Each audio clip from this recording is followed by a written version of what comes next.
이제는 반격이다를 주제로 특강을 청해 듣도록 하겠습니다. 금속무료 김준영 사무총장님을 큰 박수로 맞이해 주시기 바랍니다.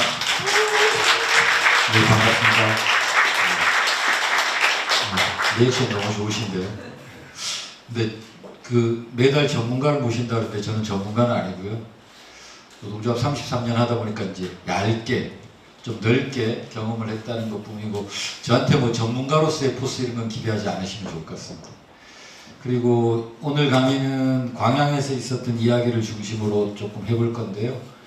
하여튼 우리 동지들에게는 약간 생소한 이야기일 수도 있어서 제조 노동자들은 요즘 이런 고민을 갖고 있구나 뭐 이렇게 이해를 해주시면 좋을 것 같습니다.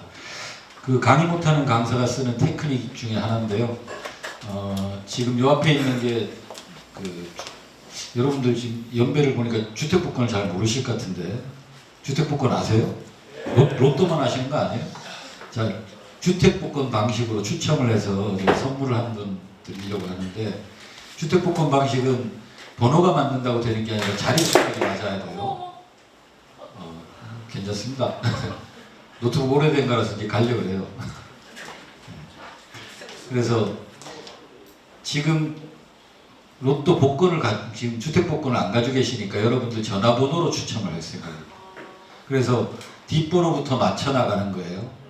근데 지금 인원수를 보니까 경쟁자가 많이 나올 것 같지는 않습니다. 확률상 한번 시작해 보겠습니다. 0번 손 들어보세요. 뒷번호가 없으세요? 이럴 수가. 꽝입니다. 다시 인원이 많지 않으면 이게 시간이 좀 걸리긴 한데 7번 손 들어보세요. 이야, 이럴 수가. 이렇게 2번 연속 꽝 나는 건 처음 봤습니다. 자, 다시 한번 해볼게요. 2번. 딱 한 분밖에 안 계세요? 진짜? 이렇게 당첨입니다, 바로.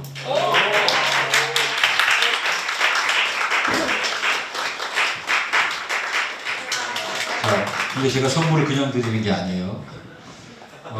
제가 강의를 좀 많이 하는 편이긴 한데 단점을 아직도 못 고쳤어요. 시간을 못 맞춰요. 그래서 저한테 주어진 시간이 1시간 반인데 혹시 질의가 없을 것 같긴 한데 질의 시간을 대비해서 1시간 딱 되면 저한테 손을 한번 들어주세요. 그러니까 강의를 듣다가 뭐 몰입하거나 이럴 가능성은 없긴 한데 혹시 지나가서 손을 이렇게 안 흔드시면 이 강의 시간이 초과되니까 책임지세요. 네. 강의 듣지 마시고 시계를 열심히 보셔야 돼요. 여기 시계도 없어 보니까. 네. 그래서 오늘은 대충 한 1시간을 목표로 하고 있는데요. 1시간에서 1시간 조금 넘겨서 하고 질의응답 한번 시간을 진행해 보도록 하겠습니다.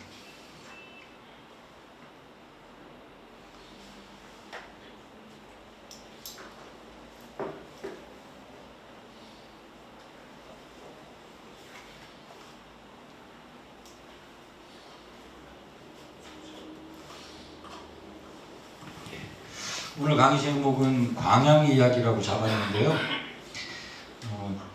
제가 광양에서 하여튼 철탑에 올라갔다가 여러분들 고생을 너무 시켜드려서 좀 죄송하기도 한데 왜 그랬을까라는 이야기를 좀 드리고 싶고요.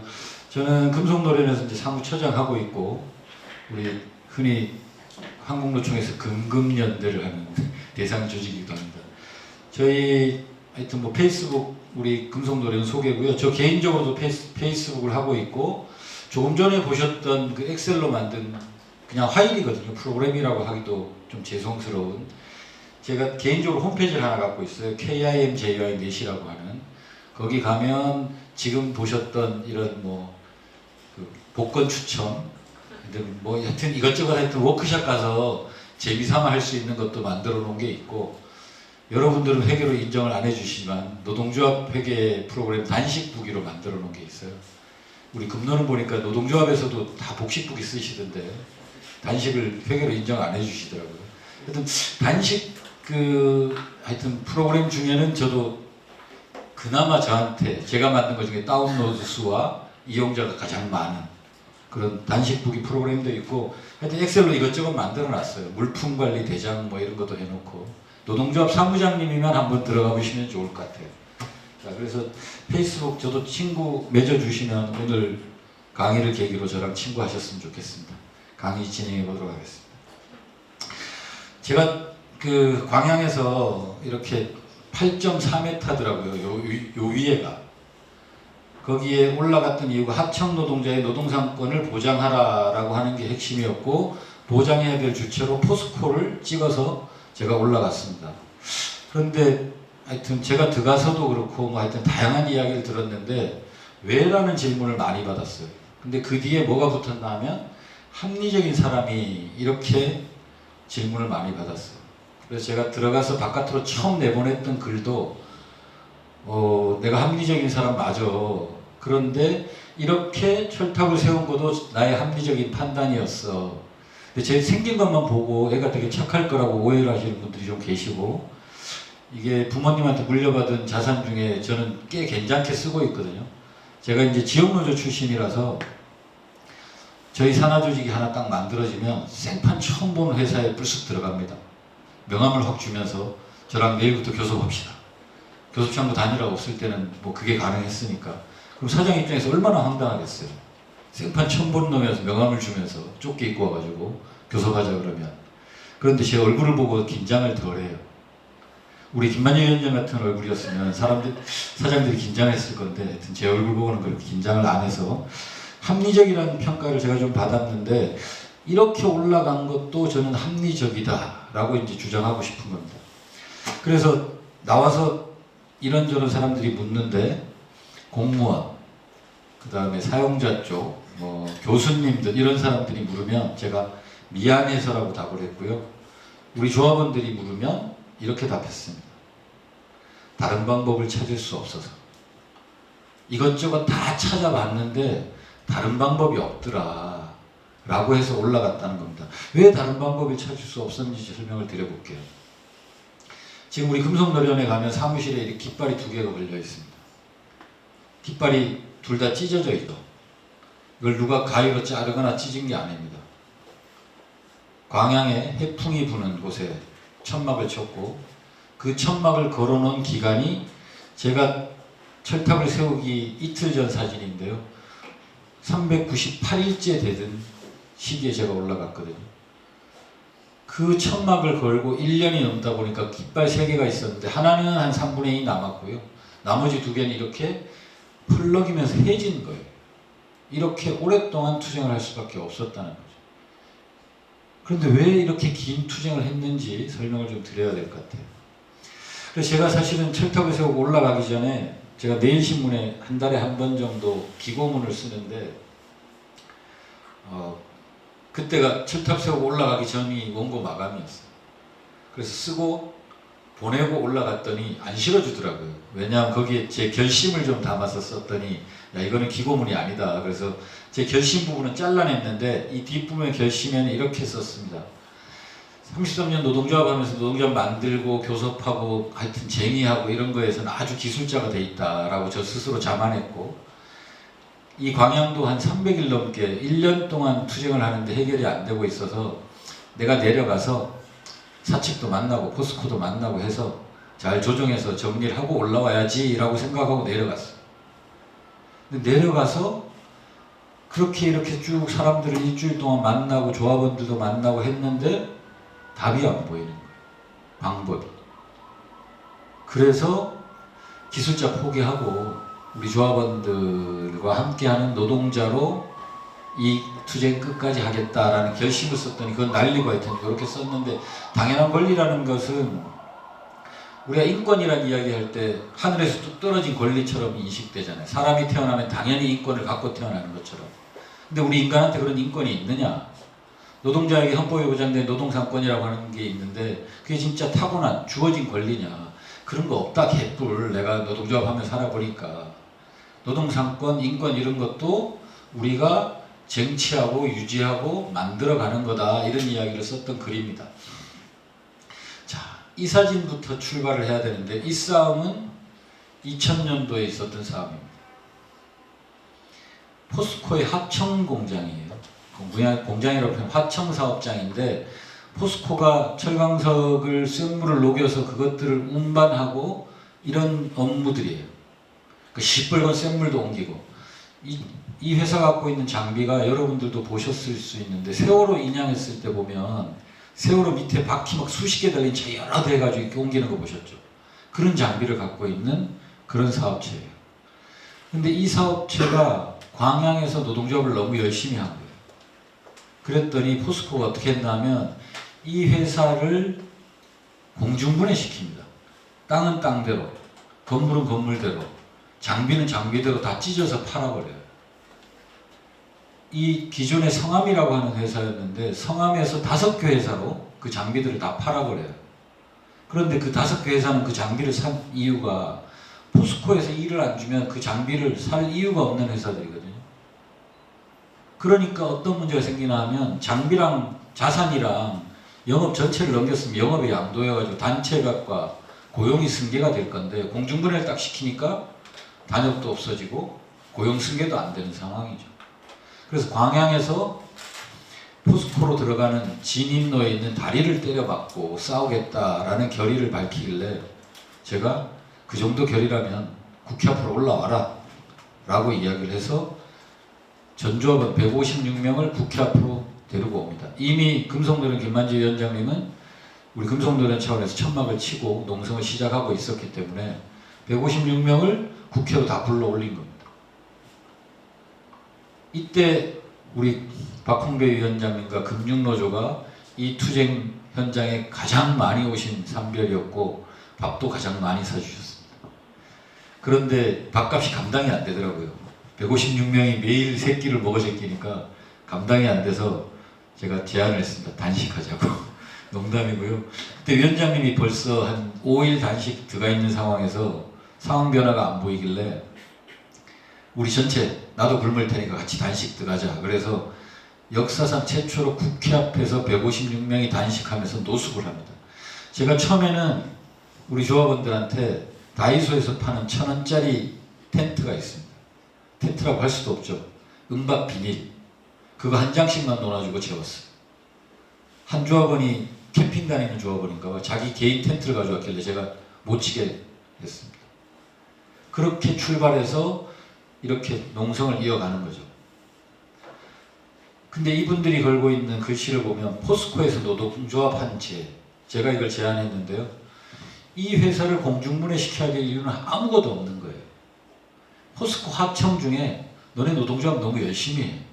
그러니까 이 회사는 없어져야 돼. 이거 말고는 이유를 찾을 수가 없어요. 근데 하루는 비가 너무 와가지고 여러분들 잘 아시는 여의도 국회랑 노총 사이에 있는 지하도에서 농성을 하는 거고요. 청와대 앞에도 가고 포스코 센터 앞에도 가고 이렇게 농성을 쭉 이어갑니다. 그 이유는 바로 이거랑 똑같은 이유였어요.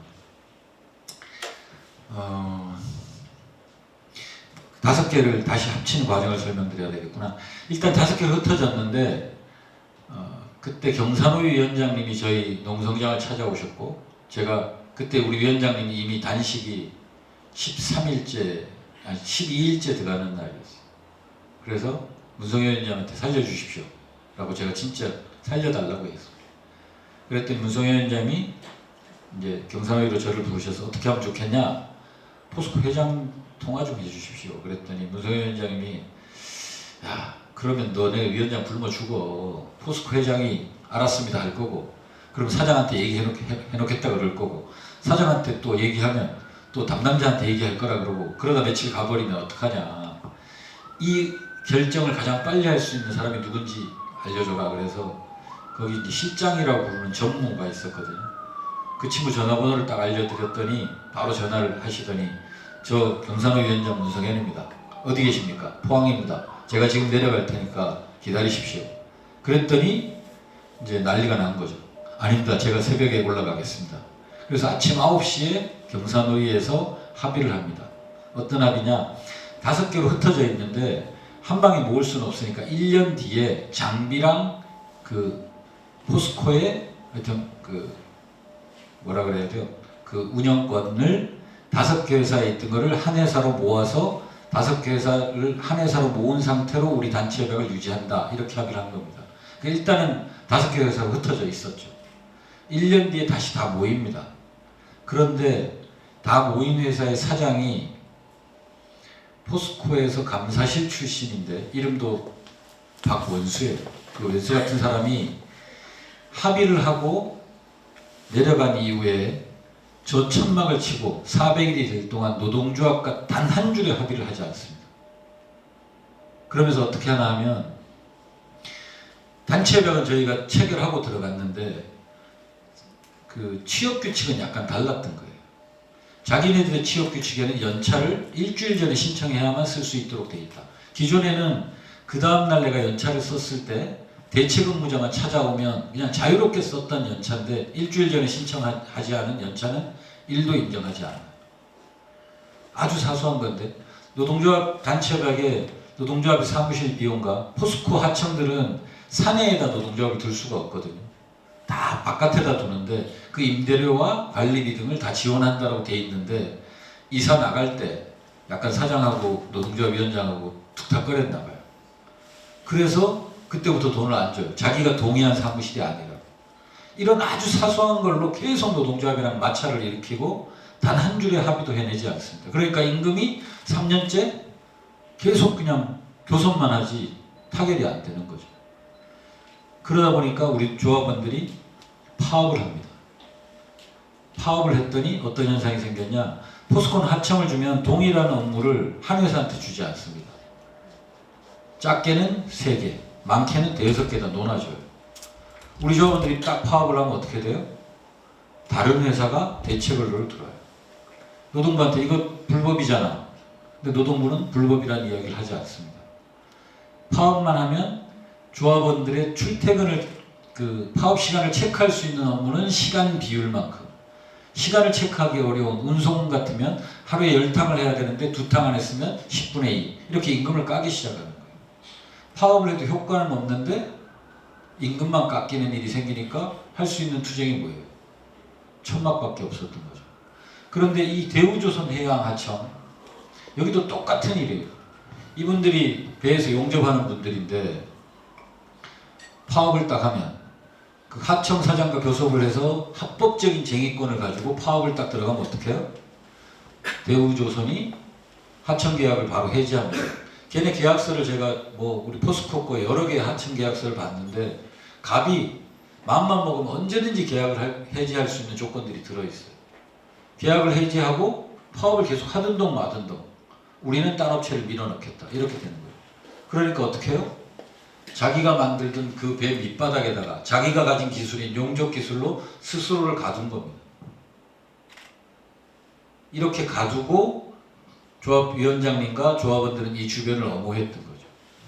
근데 이때는 뭐 윤석열 정권 초기인데 이정식 장관도 노동부 장관 최초로 헬기 타고 내려가고 뭐 이렇게 합의를 시켜요.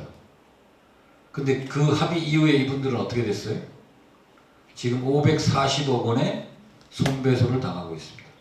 전조합원이 50년 동안 임금을 다 모아야 갚을까 말까 한 돈에 손배소를 지금 당하고 있는 거예요. 그러면 우리 아까 그 성함조합원들, 포원조합원들에게도 야, 이렇게 해서 천막만 친다고 답이 나오는 게 아닐까 이런 투쟁을 하자라고 제안을 해야 되는데 그들에게 그 제안을 했다라고 하면 이런 손배소를 감당해야 되죠. 통상적으로 그런 싸움이 있고 나면 또 회고건이 생깁니다. 그 싸움이 마무리되는 게 아니라 싸움이 확장되는 가능성이 되게 높아요. 그런데 일단 제가 가진 장점은 포스코가 저를 해고시킬 수 없다는 장점이 하나가 있고요. 그 다음 포스코가 저를 상대로 손배소를 청구하기는 어렵겠다. 자기네도 낯짝이 있지. 하여튼 그 정도의 하여튼 생각은 가지고 이런 투쟁을 우리 상급단체가 해줘야겠다. 왜? 상급단체가 여태까지 1년 동안 싸우는데 도움이 못 됐다라고 하는 미안함, 그리고 우리 조합원들은 할 수 있는 걸 다 해봤다라고 하는 그것을 판단한 거죠. 제가 내려가서 시간 파업을 시켰거든요. 4조 3교대로 돌아가는데 한 조에 2시간씩 파업을 시키는데 그걸 시간대를 막 달리했어요. 실제로 단결되지 않은 노동자들은 그걸 수행하기 어렵습니다. 제가 파업을 해보면 제일 쉬운 파업이 전면 파업이에요. 제일 쉬운 파업은 출근 안 시키는 거예요. 통제하기 쉽죠. 그런데 시간 파업, 태업은 제대로 훈련되어 있는 우리 조합원들도 잘 수행하기 어려운데 너무 잘 해내는 거예요. 근데 제가 이 파업을 들어가기 전에 노동부한테는 야 이거 너네 와가지고 우리 파업하면 몸싸움이 일어날 수도 있으니까 와가지고 내 파업 시간 알려줄 테니까 와서 너네가 이거 막아줘. 그리고 대책을 너도 막아줘. 근데 노동부 확답을 안 해. 포스코한테는 이렇게 이야기를 했어요. 야, 톡 까놓고 얘기하죠. 3일만 내 파업할 텐데 3일만 너네가 버티면 내가 우리 조합원들한테 야 우리는 힘이 없어서 미안하지만 포기하자 라고 설득하고 내가 이 싸움 접어줄게. 3일만 그러면 파업 대책으로 넣지 마라. 그랬더니 포스코가 안 된다는 거예요. 왜? 조업의 차질이 뻔한데 하청 노동자 100여 명, 한 조에 다 따지면 30여 명이 파업을 하는데 포스코가 쓰는 거예요. 그래서 안 된다는 거예요. 야 그러면 너네 부장 출신 사장 너네가 설득해. 원청이 하청이 개입할 수 없다는 거예요. 그래서 제가 그랬죠. 야 5개 회사로 흩어진 장비도 다 1년 뒤에 모으는 거 하루도 안 걸려서 너네 사인 다 받아오는 능력인데 왜 사장 설득을 못하냐. 하청이 개입할 수 없다. 그래? 그럼 어쩔 수 없네 라고 제가 판단하고 출탑을 세울 수밖에 없었던 그런 조건이었습니다. 그래서 최근에 철강사들에서는 자회사가 만들어져요. 현대제철이 가장 먼저 25개의 하청회사가 있었는데 오후 5시에 25명의 사장을 모읍니다. 오후 7시 회의가 끝났는데 그 회의 결과는 뭔가 하면 내일부터 우리는 한 회사로 통합합니다. 25명의 사장 누구도 저항하거나 반대하지 않았어요. 왜? 25개 사장들이 전부 현대제철에서 부장, 상무, 전무하던 사람들이니까. 현대모비스는 계속 불파, 근로자 지위 확인 소송에 걸리니까 내부에 있던 공장을 멀리 띄워놓습니다. 지역적으로도. 그래도 안 되니까 결국은 현대모비스도 자회사를 만들었어요. 근데 이 근로조건이 어떻게 되냐? 복지는 100%, 임금은 현대제철은 80%, 모비스는 83%. 최근에 동국제강은 하청에 있던 모든 노동자를 100% 직고용했습니다. 이런 변화들이 철강사에서 일어나고 있는 거죠. 포스코는 지금 52명의 소송을 13년 끌어서 근로자 지위 확인 소송에서 졌어요. 근데 그 2명은 기각당했어요. 13년 진행되는 동안 판결문이 나오기 직전에 정년을 도과했다는 이유로 대법원에서 2심까지 이겼는데 대법원에서 당신은 정년 나이가 지났으니까 실익이 없어 이렇게 기각당합니다. 지금 그 50명은 포스코 내에서 다이어리를 들고 다니면서 산업안전 지킴이라고 체크리스트 들고 하루 종일 돌아다니는 업무를 해요. 그 이유는 임금을 똑같이 주기 싫은 거죠. F라고 하는 별도 직군에다가 편입을 시키고 하청에서 받던 임금보다 플러스 살짝 알파의 임금을 주고 있습니다. 우리 금융노조도 사실은 예전에는 박수 받았던 경험 중에 우리 비정규직, 창구 비정규직들을 정규직화시키는 과정에 우리 금융도 별도 직군 만드신 적이 있잖아요. 그거랑 비슷한 걸 지금 포스코가 하고 있는 거죠. 그런데 지금 350명 정도의 판결이 조만간 나올 것 같아요. 그러면 포스코도 좀 변화가 있을 것 같습니다. 그런데 그 판결문이 딱 4장이고요. 실제로 그 앞뒤 형식적인 내용 빼면 한 페이지 반 정도인데 그 판결문을 받아내는데 13년이 걸린 겁니다. 근데 그 내용을 요약하면 이렇습니다. 하청 노동자의 업무는 작업 표준서를 통해서 전산화 이후에는 전산관리 시스템을 통해서 전달되었다. 그러니까 포스코가 작업 지시서를 만들면 그게 하청으로 갈 때는 하청의 작업 지시서로 바꿔야 되는데 그게 아니라 하나의 작업 지시가 쭉 흘러갔다라고 하는 거고요. 두 번째, 그들이 하는 업무는 분리할 수 없다. 그리고 그들의 업무가 생산의 소요 시간과 작업 결과에 엄청난 영향을 미쳤고 너네는 협업할 수밖에 없는 구조다 라는 거고요. 세 번째 핵심은 너네가 하청사에 지급한 대가는 인원과 노동 시간이라는 거예요.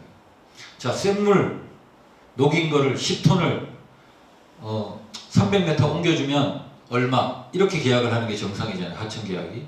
그런데 하청 계약을 할 때 너네 장비가 몇 대 있고 사람을 몇 명 썼네?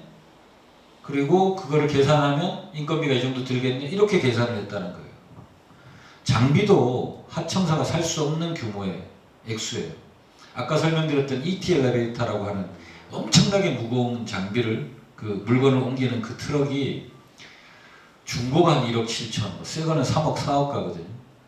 그러면 사고 싶으면 어떻게 하나 하면 포스코에다 공문을 보내요. 우리가 쓰는 장비 하나가 너무 노후해서 새로 사야 되는데요 라고 공문을 보내면 포스코가 돈을 줘요. 그러면 그 다음에 계약을 통해서 단가를 살짝 올려주고 그 계약 금액에서 그만큼을 까나갑니다. 그런 관계를 보니 너네 하청 노동자들은 포스코의 원청 직원이야 라고 하는 판결이 나는 거죠. 이 추세는 점점점 확산될 거고요. 우리나라 철강사는 여기를 피해 나가기 어려울 것 같다라고 보입니다. 그래서 제가 이 판결문 나오자마자 우리 포스코에서 또 전산 업무하는 분들도 다 저희 산하 조직이고 조합원인데 위원장한테 전화해서 판결 이후에 이 작업 지시와 관련된 전산 새로 개발 지시 내려온 게 있냐 그랬더니 없대요. 현대제철 그거 고민하다가 포기했어요. 그렇게 전산화를 잘못하면 생산의 차질이 더 크다. 그러니까 앞으로 지금 철강사에 있는 하청들은 자회사로 갔다가 정규직으로 전환되는 과정을 거칠 것 같다라고 하는 겁니다. 자, 그래서 사실은 노란봉투법이 있었다라면 제가 페이스북에 썼는데 제가 철탑을 세우는 일은 없었을 것입니다 라고 썼는데 그 노란봉투법이 국회 문턱을 넘는데 10년이 넘게 걸린 그 법이 한방의 거부권으로 빛을 보지 못하게 됐는데 노란봉투법이라고 하는 이름이 정해진 거는 쌍용자동차가 제가 노동조합 33년 하면서 절대 합법적으로 할 수 없는 싸움 중에 대표적인 걸 하나를 꽂으라 그러면 정리해고 싸움이거든요. 쌍용자동차가 그 정리해고 싸움을 법률로 해가지고 이기면 되지 왜 그렇게 옥새 파업하면서 무식하게 싸웠어. 다 잘리고 흩어진 다음에 대법원 판결 나오는데 7, 8년 걸린 다음에 조합원들을 다시 모은다? 불가능한 일이거든요.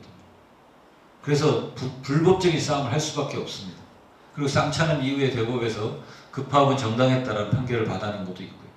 근데 하여튼 또 대법 가가지고 또 뒤집어지긴 했지만 자 그래서 그 엄청나게 당한 손해배상 금액의 1000분의 1인가 10,000분의 1을 한 분이 노란 봉투에 넣어서 기부를 하면서 이 법이 노동자에게 무차별적으로 가해지는 손배를 막자 이렇게 되는 취지로 노란봉투법이라는 이름이 붙었는데 저는 그 이름이 처음부터 좀 마음에 안 들었어요.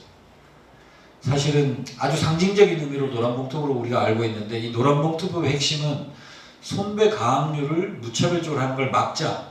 그 이전에 뭘 해야 되나 하면 노동자들의 투쟁이 합법이 되면 지금 우리 노동조합법에서 손배를 안 당할 수 있잖아요. 합법의 범위를 넓히는 게 더 큰 거죠. 합법의 범위를 넓히려면 사용자의 범위와 합법적인 쟁의의 범위가 넓혀져야 되는 게 사실은 더 핵심이었거든요. 이렇게 하면 무차별적인 손배 가압류를 확 줄일 수 있으니까. 그런데 경영계가 이것을 반대하는 이유가 더 황당합니다. 뭐라고 되어 있어요? 하청 근로자의 노동쟁의가 가능해져. 안 된다는 거예요. 이 법을 하면. 무슨 소리예요? 하청 노동자는 합법적인 쟁의가 불가능하다는 것을 경총도 인정하고 있다는 거죠. 그래서 앞으로는 노란봉투법 우리 다시 내년 총선 아니 벌써 올해군요. 올해 총선 잘 치르고 다시 추진해야 되는데 그때는 하청 노동자의 노동상권을 보장하기 위함이 조금 더 강조되는 게 국민 정서에도 더 맞지 않냐. 같은 노동자인데 누구는 합법적인 파업이 가능하고 누구는 합법적인 파업이 불가능하다. 라고 하는 부분이 조금 더 강조됐으면 좋겠다는 게 제 바람이고 제가 이러나 저러나 하여튼 작년에 구속도 되고 이런 과정 속에 이 일을 열심히 하겠다고 또 밝힌 바 있어서 하여튼 내년 올해 총선 잘 치르고 그걸 같이 추진했으면 좋겠다. 우리 금융노조가 또 정치사업도 우리 금속보다 훨씬 더 잘해오시고 경험 많기 때문에 내년 총선에서 좋은 역할을 해주시길 기대하겠습니다. 자, 그래서 법과 원칙에 기반한 노사관계 정립. 윤석열 들어서 저 얘기를 지겹게 들었는데 야 윤석열이 그렇게 할 줄 뻔히 알면서 너는 왜 그렇게 무리한 투쟁을 했어? 라는 질문을 하시더라고요. 거기에 대해서 답을 한번 드려보면 제3자 개입금지 40년 만에 무죄. 이목희 누군지 아시죠? 문재인 정부에서 일자리위원회 부위원장, 실제로 이제 위원장을 하신 거죠. 대통령이 위원장이니까. 그 다음 뭐 구로에서 국회의원도 오래 하셨고 40년 전에는 노동조합 하셨거든요. 이때 제3자 개입 금지라는 제목으로 옥고를 치르셨어요. 이분 잘 아시죠? 노무현 대통령이 전과가 있습니다. 그 전과가 뭔가 하면 제3자 개입 금지예요. 현대자동차 파업 현장에 가가지고 파업 뽐뿌질했다고. 그것도 변호사가. 지각 있고 합리적이어야 변호사가 펌프질했다고 구속시킵니다. 이 제3자 개입 금지가 뭔가 하면 금융노조는 우리 지부들 KB가 파업하는데 농협조합원이 가가지고 연대 파업을 하거나 집회를 같이 해도 불법은 아니에요. 하나의 노동조합이니까. 근데 제가 우리 KB가 파업을 한다. 여의도 바로 옆에서 하시네? 가가지고 뭐 발언도 좀 하고 박수도 치고 구호도 외치면 제3자 개입 금지로 잡혀갔다고요. 그래서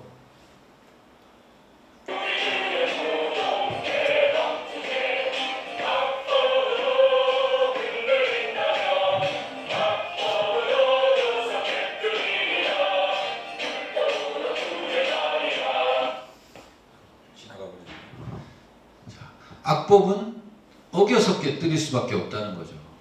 그래서 제3자 개입 금지를 깨뜨릴 때 그게 90년대 초반에 우리는 어떻게 했나 하면 옆에 사업장이 파업을 한다 그러면 우리 전문용어로 보루박스라고 아시죠? 박스를 뚝 잘라서 명찰을 크게 만듭니다. 부천 지역노조, 제가 그때 문화부장이었는데 문화부장 김준영 매직으로 크게 쓰고 걸고 들어가는 거예요. 야, 나는 불법인 거 알고 여기 왔어. 잡으려면 잡아가. 근데 저는 그때 확신이 있었죠. 나는 절대 잡혀가지 않는다는. 그때 저 같은 어린 문화부장을 경찰이 왜 잡아가요? 아, 위에 위원장, 지역지부 의장, 뭐 천진데 그죠? 근데 그때 당시 이제 저랑 같이 들어갔던 우리 의장님은 잡혀가셨다가 구속되지는 않았는데 그렇게 제3자 개입 금지, 또 정치활동 금지, 방금 총선 이야기 드렸는데 지금 금융노조가 우리는 반노동자 정권을 심판하겠어. 그리고 그 정당이 국힘에게는 표를 한 표도 주지 마 라고 하는 낙선운동을 하거나 아니면 당선 가능성이 높은 우리는 민주당에다가 몰표할 거야 라는 입장을 정하시고 금융노조가 홍보하면 불법인가요? 아닌가요? 아니에요? 홍보 방법에 따라 불법일 수 있습니다. 기존에 하던 범위를 벗어나지 않는 범위 내에서 우리가 내던 소식지, 뭐 홈페이지, 기타 등등의 방법으로 홍보하면 안 걸려요. 근데 갑자기 잠실체육관을 덮을 만한 현수막을 만들어가지고 그걸 뭐 헬기에다 띄우고 돌아다닌다 이러면 걸립니다. 그때는 노동조합이 정치 선거에 입장을 내는 것 자체가 금지였어요. 후원금을 내는 것도 금지였고 지금도 뭐 하여튼 개인이 아니라 조직이 내는 건 금지되어 있긴 하지만 그때 당시에는 그런 법이 있었고 아까 설명드린 제3자 개입 금지 등 이런 법을 우리가 사실은 어기면서 깨뜨려 왔거든요. 법과 원칙이 지켜지면 요 모양 요 꼴로 그대로 가는 거죠. 아주 안정적으로. 그런데 그 안정적으로 가는 것 때문에 피해를 보는 하청 노동자들은 법과 원칙을 지켜서는 영원히 그 꼴로 사는 거죠. 자, 제가 이게 울산의 공단 지역에 가서 찍은 사진이거든요. 이게 사진이 뭐 되게 깨끗하게 잘 나온 것 같은데 여기는 사실은 공단의 그 매연과 하여튼 먼지가 뿌옇게 일어나는 공단 지역의 담벼락에 요 밑에 식물은 아이비라고 하는 거거든요.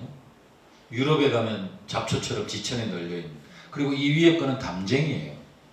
야, 이게 공단 지역에서 또 이런 게 잘하네? 그리고 제가 사진을 하나 찍었다가 페이스북에 공존 이렇게 올렸습니다. 그런데 제 선배 한 분이 페이스북에 이렇게 달 너는 저게 공존으로 보이냐? 나는 투쟁으로 보인다. 이렇게 올리셨거든요. 여러분들은 공존으로 보이세요? 투쟁으로 보이세요? 자, 공존으로 보인다. 왜 이렇게 주저하세요? 자, 손 내리시고. 자, 투쟁으로 보인다. 안 드신 분은 뭐예요? 안 드신 분은 공존도 투쟁도 아니다? 둘 중에 하나는 정하셔야 되는데 노동조합 하면서 제가 교육 다니면 이런 이야기를 합니다. 손 들라 그럴 때 손 안 들면 지옥 간다. 단테가 이야기를 했어요. 정치적 중립기에 중립을 지킨 자는 지옥 가는 길이 예비되어 있다. 왜냐하면 계산상 중립을 지킨 사람은 입장이 없는 게 아니에요. 우리는 노무현 대통령의 유명한 연설이 있잖아요. 모난돌이 정 맞는다, 뭐 중간만 가라, 뭐 이런 연설이 있는데 중간만 가라, 입장을 안 들고 손 안 드는 게 되게 합리적이고 착하고 온순하고 의젓하고 멋있는 걸로 착각하고 계신데 사실은 유럽에서는 치사한 거로 가르친다며요. 손들라 그럴 때 안 드는 거를. 그래서 저는 하여튼 우리 조합원 교육할 때는 꼭 그 영상을 틉니다. 지옥 간다고. 그래서 꼭 손들게 만드는데 하여튼 여러분들은 간부님이시니까 잘 이해하실 거라고 합니다. 자, 그런데 이 사진이 똑같아. 내가 공존이라고 바라봐도 이 사진이고 투쟁이라고 바라봐도 이 사진이잖아. 내가 공존이라고 바라보면 얘 사진이 바뀌어요? 안 바뀌잖아.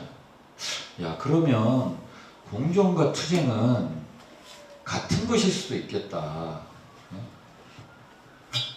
공존하고 투쟁은 같은 것일 수도 있겠다라고 생각이 들었습니다. 그것을 이해하기 위해서 다른 사진을 하나 볼게요. 이게 국궁이라고 하는 우리나라에서 제일 자랑하는 무기죠. 전 세계 활 중에 가장 멀리 화살을 날릴 수 있는 활이에요. 단점이 있어요. 특정 온도와 특정 습도에서만. 양궁은 정확도가 높지만 멀리 가는 건 우리 국궁이 더 멀리 간다는 거거든요. 자, 이게 바닥에 가지런히 놓여 있습니다. 이 그림을 보면서 고요함, 평온 이런 게 느껴지세요? 아니면 역동, 투쟁 이런 게 느껴지세요? 다시 손 한번 들어볼까요? 자, 나는 여기서 평온함이 느껴진다. 손 한번 들어보세요. 네, 손 내리시고요. 아니다, 나는 투쟁이 느껴진다. 손 한번 들어보세요. 예, 지옥 가실 분이 많이 줄었네요. 예. 자, 얘는 원래 모양이 이렇게 돼 있어요. 얘가 화살을 날리기 위한 모양으로 이렇게 바뀌기 위해서는 얘를 이렇게 까 뒤집어서 활 시위가 당겨야 되는 거죠. 자, 다시 이 상태는 지금 얘는 이렇게 되고 싶어 하는 애고 얘는 이렇게 돼 있는 놈을 요 모양을 유지하고 싶어 하는 놈이잖아요. 바닥에 내려놓으면 아무런 변화가 없겠죠. 근데 뭐 물리학 하시는 분들은 저 안에서 지금 전자랑 뭐 원자가 난리 버거지 피고 있다라고 주장을 하시던데 실제로 얘는 그냥 이 모양으로 가려고 하는 얘를 얘가 붙잡고 있는 거잖아요. 둘이 싸우고 있다라고 볼 수 있는 거죠. 겉으로 보기에는 평온하고 상생하는 아주 고요한 상태지만 결국은 투쟁하고 있다는 거예요. 인간에 대한 존중이 두려움에서 인간에 대한 두려움 어디서 나온다고요? 존중은 어디서 나온다고요? 두려움. 그죠? 제가 노동조합 가서 그 교육을 할 때 파업하고 싶지 않으면 내 말대로 해라. 사측이 우리가 파업할 가능성이 아주 높다라고 느끼게 만들면 너네가 파업을 안 해야 된다. 이렇게 설명하거든요. 당연하겠죠. 위원장이 나 파업할 거야. 하려면 하세요. 해봤자 효과가 없을걸? 이렇게 생각하면 파업해야 돼요. 긴 파업을. 그런데 나 파업할 거야. 아니 왜 그러세요? 이 얘기가 나오도록 일상활동들을 해내면 우리는 파업을 안 해도 돼요. 파업할 게 뻔하니까. 파업을 하면 우리의 재정적인 타격이, 생산의 타격이 엄청날 것을 사측이 알면 우리 욕을 들어주는 거죠. 언론에 날 때 뭐 파업 때문에 뭐 경제적 손실이 어떻고 회사가 뭐 어떻고 이렇게 나는 거는 노동조합법을 이해하지 못하는 애들의 무식한 소리죠. 노동자는 원래 힘이 없으니까 단결해서 노동자 만들고 교섭 안 하면 처벌도 해주고 너네 요구를 들어주지 않으면 손해를 끼치라고 하는 권리를 준 거라서 사측에 손해를 끼칠 가능성을 최대한 높여놔야 뭐가 돼요? 타결이 되는 거죠. 그러니까 조금 전에 봤던 그림처럼 이 상태를 잘 유지하고 있어요. 활이 부러지지는 않아야 되죠. 부러지지 않고 이 텐션을 가장 적정한 텐션을 유지하고 있어야 화살을 가장 멀리 보낼 수 있는 거죠. 이 상태를 유지하는 것, 그것은 우리에게 사측이 두려움을 느끼도록 하는 거다 라고 하는 겁니다. 그래서 상생, 공존, 투쟁, 이게 다른 말이 아닐 수 있다, 노동조합에서는. 자, 연대힘 이야기를 드리고 싶은데 이 글씨는 누가 쓰신지 아시죠? 신영복 선생님이 쓰신 글씨입니다. 저는 깜빵에 5개월밖에 안 갔지만 우리 신영복 선생님 아주 오래 계셨고 저도 깜빵에서 혹시나 붓글씨를 쓸 수 있지 않을까라는 망상을 가졌는데 이 신영복 선생님은 아주 장기수에게만 주어지는 권리더라고요. 동아리 활동을 할 수 있는. 그래서 빵에서 글씨를 쓰신 건데 함께 맞는 비라고 하는 서화집이고요.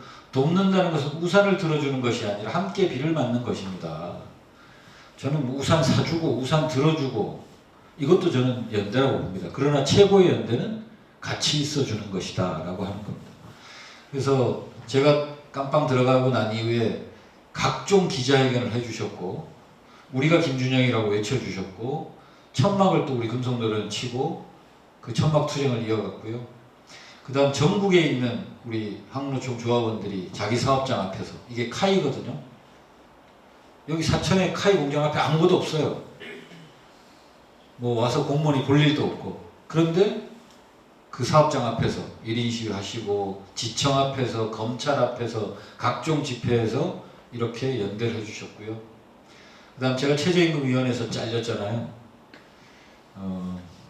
최저임금위원회에서도 그 다음에 각종 집회 국회의원들이 각종 집회를 통해서 제가 농담식으로 최근에 매노 인터뷰에다 이렇게 썼는데 이정식 장관한테 좀 서운하다. 뭐 내가 깜빵에 있으면서 최저임금위원을 유지할 생각은 없었다. 한 표가 아쉬운데 근데 잘린 이유가 마음에 안 든다. 품위손상이라고. 그래서 제가 소송을 할까 지금 생각 중입니다. 품위손상은 아니라는 걸 확인받기 위해서. 하여튼 이런 연대 투쟁이 있었고 우리 위원장님은 남아프리카 공화국에 가가지고 또 제가 누군지도 모르는 사람 앞에서 프리킴을 외치셨고 그 하여튼 짧은 연설을 듣고 전부 다 프리킴을 들고 같이 외쳐주셨다는 거예요. 그 매노에 자주 글을 쓰는 우리 윤희원 동지는 그 동남아를 돌면서 나라마다 가가지고 교육이나 컨설팅을 하는 과정에 제 얘기를 해가지고 꼭 이렇게 김중영 석방을 외치고 사진을 찍어서 계속 보내주셨더라고요. 이런 연대의 힘이 모여서 저는 구출되었다고 생각을 합니다. 그런데 연대하면 이런 이야기들이 생각나실 수 있어요. 함께 만든 비, 조금 전에 이야기 드렸던 건 나눔, 벽을 넘어 공동체, 더불어, 품앗이, 보험. 근데 보험은 좀 뜬금없지 않나요? 연대 그러면서. 근데 사실은 뭐 여러분도 교육받으신 분도 아시겠지만 전 세계 최초의 보험회사는 노동조합이 만들었다는 거. 그러니까 중세 유럽에서 자본주의로 넘어가는 과정에 노동조합법도 없고 노동자가 조직을 처음 만든 거는 상조회였던 거예요. 옛날 농노 시절에는 우리 동료가 누군가가 다치면 그 마을이 그 사람을 책임지고 그 가족을 책임져 왔는데 농노였던 사람들이 런던 주변으로 와가지고 공장을 다니면서 다치거나 죽거나 했을 때 그 사람과 그 가족을 누구도 책임져 주지 않더라. 그래서 개모임 한 겁니다. 개돈 모아가지고 누구 다치면 좀 도와주고 이렇게 출발한 게 노동조합의 시작이고 그것이 발전된 게 뭐다? 보험이라는 거예요. 그리고 우리 조합원들한테 제가 이 보험 얘기를 할 때는 꼭 이렇게 해야죠. 우리가 조합비 내는 것도 보험일 수 있다. 근데 이 보험은 좀 특수하다. 자동차 보험은 내면 뭐 대물 대인 다 처리해 주지만 우리는 내는 보험료가 너무 작아서 몸빵도 해야 된다. 돈만 냈다고 보험의 효과가 나오지 않는다. 이런 얘기를 드리는데 하여튼 우리 연대하는 게 사실 보험의 성격이 있죠. 제가 아까도 우리 국회에서 투쟁을 할 때 우리 금융노조가 가장 많이 후원도 해주시고 가장 자주 와주셨다 그러는데 금노가 투쟁하면 제가 어떻게 안 가겠습니까? 품앗이 해야죠. 그죠? 그런 연대의 의미가 있고요. 그것을 하기 위해서는 벽을 넘어야죠. 산별의 벽, 공장의 벽, 지역의 벽, 사업장의 벽 이런 것들을 넘어야지 가능하다. 그리고 공동체 의식이 있어야 가능해요. 공동체 의식이 뭔가 하면 쟤네 우리 편인데 이런 생각이 있어야 연대가 가능합니다. 이 사진이 뭔지 아세요? 지금 연배를 보니까 이때 신입 조합원으로 여기에 참석하신 분도 있으실 것 같은데 이 사진 모르시나요? 금노들은 다 아실 줄 알았더만. 일산의 KB연수원 맞죠? 우리 구조정 반대 싸움에 총파업을 했고 거기에 헬기까지 띄워서 진압을 했던 시절입니다. 이 투쟁을 할 때 전국에 있는 노동자들은 금융노조, 우리 조합원들을 응원했어요.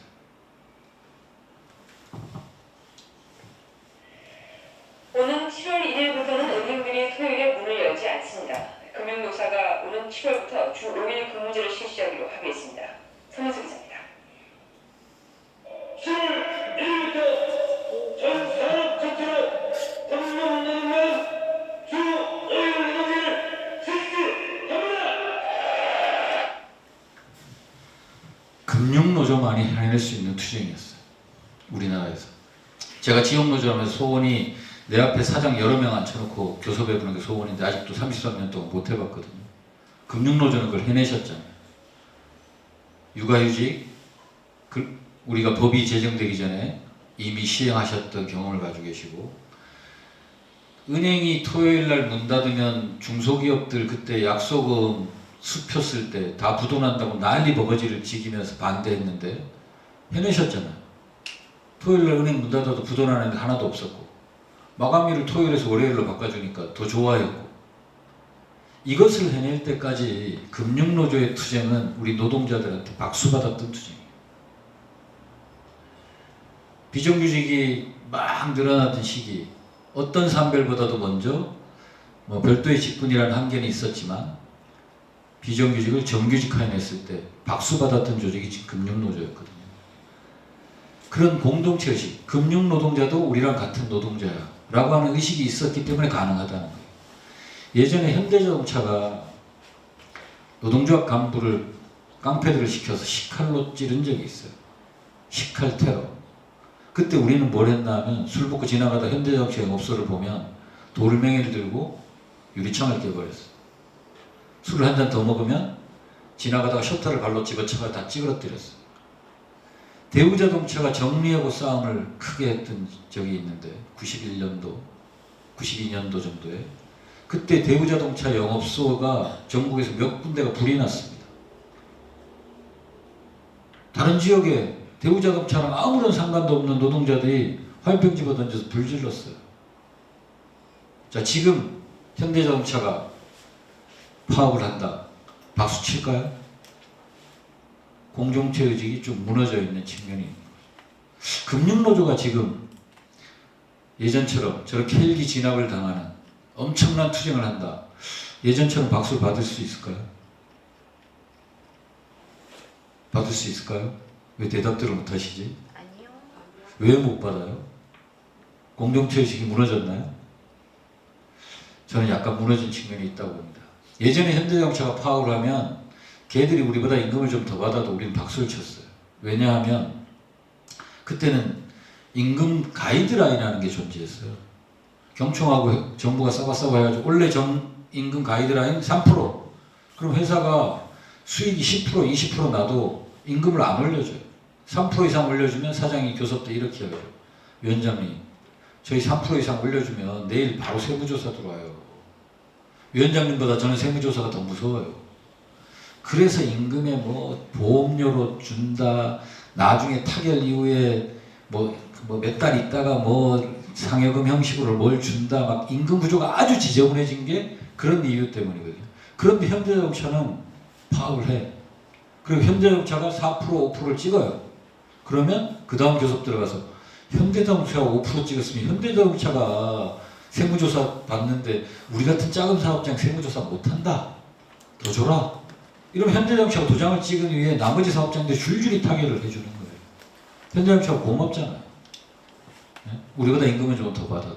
그런 공동체 의식이 있었던 거죠. 그런데 지금은 그게 무너지고 있는 겁니다.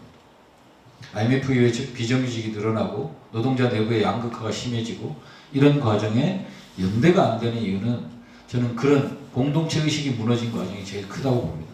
왜냐하면 현대자동차 원청이 100을 받으면요, 그 하청이 1차 하청이 80을 받습니다. 2차 하청은 그 80에 80을 받습니다. 3차 하청은 그 80에 80을 받아요. 4차 하청까지 내려가면 24% 받습니다. 우리나라 300인 이상의 대기업이 만들어낸 순수익을 그 대기업 종사 노동자 수로 나눠서 하나가 10이라고 하는 수익을 낸다고 가정을 해보죠. 중소기업 노동자는 몇 명이 달라붙어야 그 10을 만들 수 있을까요? 대충 한번 원청과 하청의 임금 격차를 가지고 한번 계산 한번 해보세요. 찍어보세요. 1대 몇? 4? 4.3? 좀 더 쓰세요. 생각보다 좀 더 쓰셔야 됩니다. 임금 격차가 아니라 순수익 격차. 대충 얼마 나올까요? 연도별로 차이가 있긴 한데요. 11에서 20 나옵니다. 자, 노동자가 진짜 뭐 좋은 학교 나오고 진짜 열심히 일하고 한다고 해서 하청 노동자 20명만큼의 일을 해낼 수 있어요? 그건 인간이 아니죠. 로봇캅이지. 그런데 현실이 그래요. 그러니까 중소기업은 지금 단결력이 최고조에 있어도 사장한테 내놔. 사장이 줄 돈이 없는 사업장이 대부분이에요. 저희 산하조직이 한 650개 되는데요. 제가 그냥 그 사업장 재무제표 안 봐도 업종이 뭐고 몇 차 밴드인지 알면 대충 수익률을 제가 짐작할 수 있어요. 현대자동차가 그 수익률을 놔두질 않아요. 더 많이 수익을 내면, 기술 개발해서 많이 내면 어떻게 해요? 납품 단가를 깎아버려요. 그러니까 창의적인 아이디어를 통해서 그 제품의 원가를 낮춰서 수익률을 올리면 그 다음에 한 해만 잠깐 반짝 보고 그 다음에는 현대자동차가 가져가는 거죠. 유럽에서 팔리는 자동차가 하청에서 가져온 부품 가격이 자동차에 차지하는 원가 비중이 65%입니다. 우리 현대자동차 몇 프로인지 아세요? 55%예요. 그 10%의 격차로 가격 경쟁력을 가지고 세계 시장을 장악해 나간 거죠. 근데 그 결론은 뭐예요? 하청 쥐어짜서 현대자동차가 먹고 산 거죠. 이 구조가 계속 유지되면 지속 가능할 거냐? 저는 가능하지 않다고 봅니다.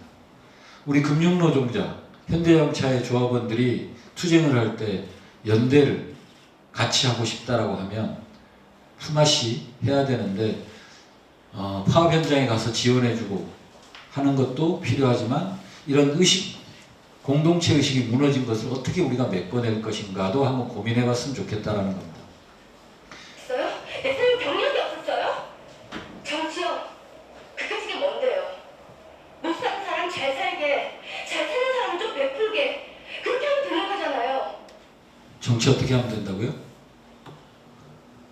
못 사는 사람 잘 살게, 잘 사는 사람 베풀기 앞에가 빠졌어요. 한자가 빠졌어요.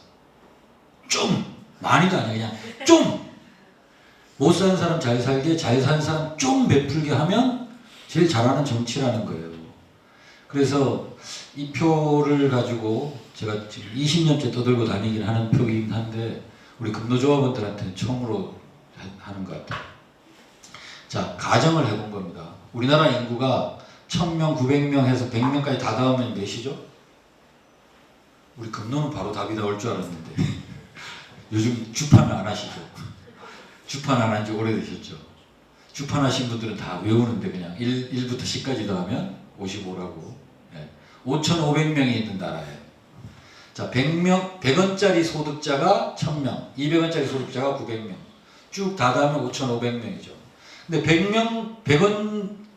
100원 소득자는 세금을 10% 냅니다.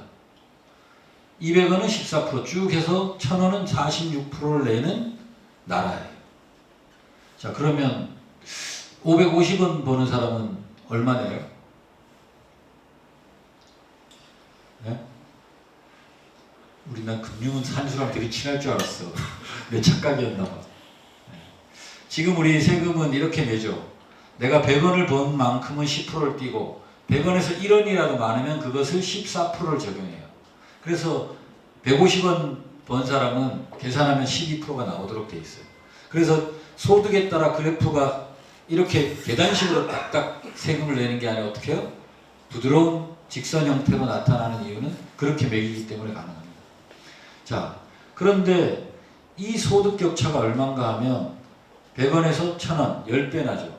그런데 이 5,500명이 낸 세금을 다 더해서 5,500으로 나누면 112원이 나옵니다. 이것을 다시 다 돌려주는 거죠. 10% 낸 사람도 46% 낸 사람도 다 돌려줘요. 그리고 쭉 다 더해보면 202원과 652원의 격차는 몇 배예요? 산수 진짜 안 하시나 봐. 제가 옆에 써놨어요. 저도 계산 못해. 3.2배.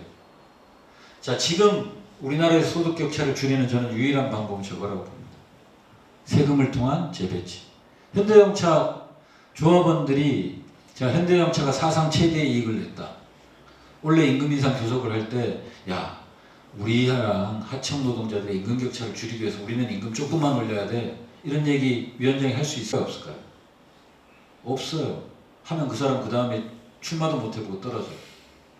그럼 어떻게 해요? 현대정치가 그냥 세금을 좀 더 내는 정책을 쓰도록 만드는 거죠. 그래서 이 112원이 좀 늘어나도록 해서 이게 늘어나면 늘어날수록 이 숫자는 작아지는 겁니다. 그죠?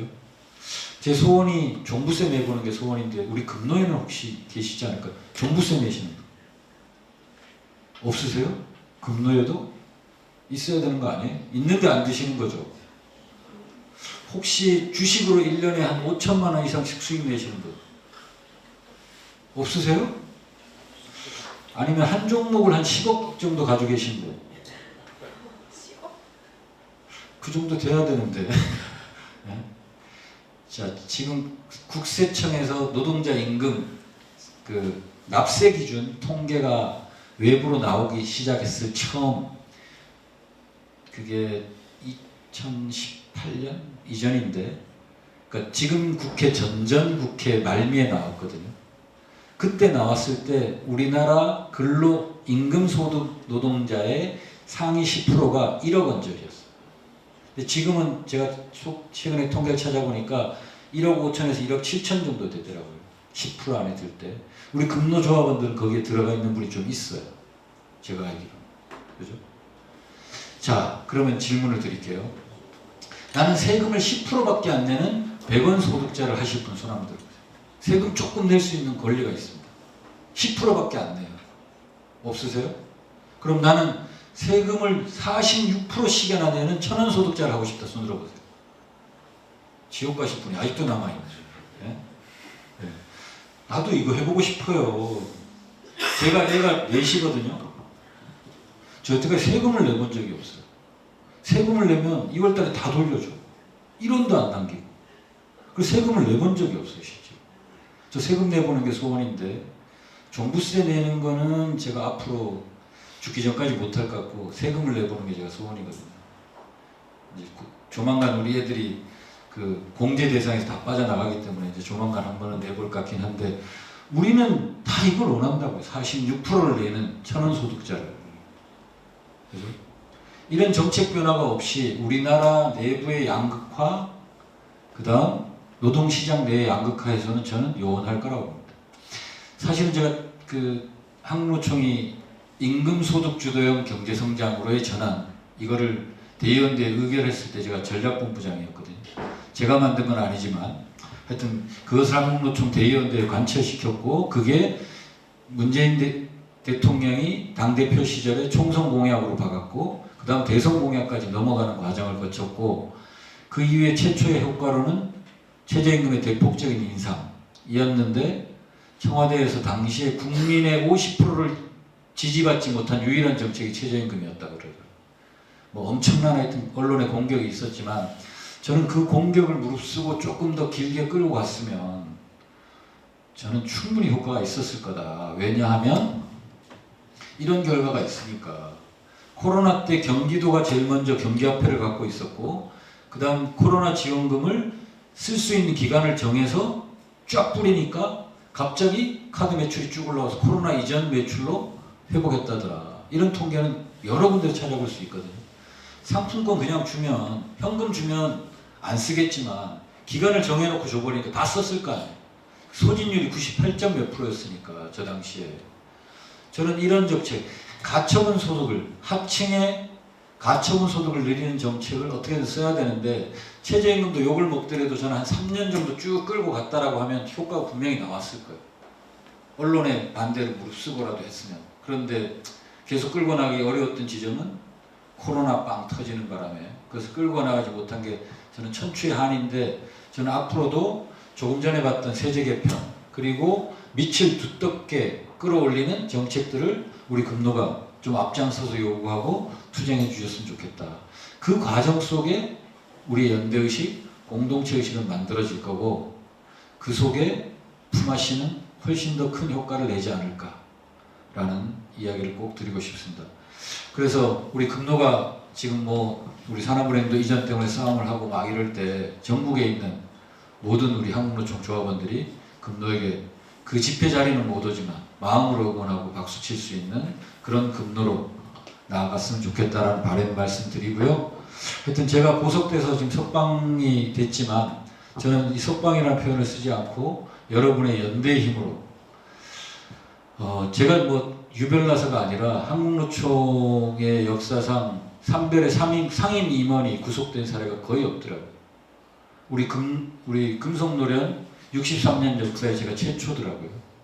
그래서 그러한 의미도 있고 구속된 사람이 최근에 없다가 갑자기 제가 이제 구속이 돼서 진짜 많은 연대의 힘으로 저를 구출시켜 주셨다.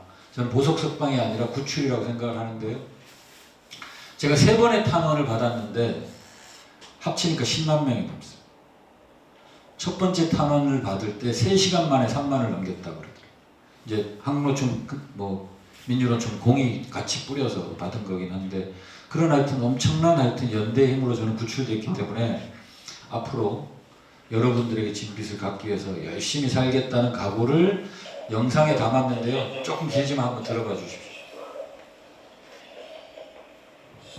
여러 측면은 식대들은 도둑이 아니라는 선배 말을 핑계삼아 책을 한 권 훔쳤습니다. 하필 그날 영상장에 계단에 쭈그리고 앉아 밤새 그 책을 다 읽었습니다. 그리고 고민했습니다. 그 책 주인공의 친구로 살아가도 될까? 그럴 수 있을까 고민했습니다. 길지 않은 고민 끝에 결심했습니다. 20살 모든 여덟시 때를 마치고 나오는데 어머니께서 아이고 내 새끼들 하시면서 일일이 보듬어 주셨습니다. 20살 청년은 달려가서 어머니 손을 잡고 마치 아들이 됐구나 너무나 좋아했고 그 결심을 더욱 굳혔습니다. 결혼해서 내 아이의 아빠가 되었습니다. 전대처럼 돌판을 이렇게 새겼습니다. 전태일 평등 한국을 읽고 우리 부부의 삶이 바뀌었습니다. 우리 내 아이들도 이 책을 꼭 읽었으면 좋겠습니다. 라고 써봤습니다. 23살 청계 피레모드를 딱 닮은 부천 지역노동조합에서 일을 시작했습니다. 그리고 34년간 내년 오늘 마석에 왔습니다. 열사 앞에서 반성하고 우를 다짐하고 결심했습니다. 33년간 무수히 많은 사회를 봤는데 그 사회에서 일급 부창자는 어마어마하게 많을 겁니다. 그런데 저는 단 한 장도 받아보지 못했습니다. 그런데 오늘 제가 33년 노동조합을 하면서 그 상을 받아도 되나 죄송스러울 정도로 너무나 과분한 상을 받았습니다. 그래서 너무나 고맙습니다.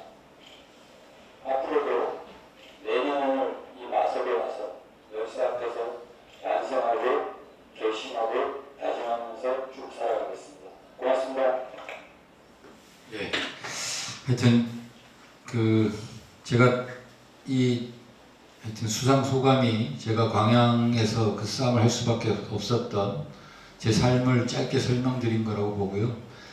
하여튼 여러분들에게 받은 연대 그 고마움을 지금 약속드린 것처럼 계속 갚으면서 살아갈 수 있도록 하겠습니다.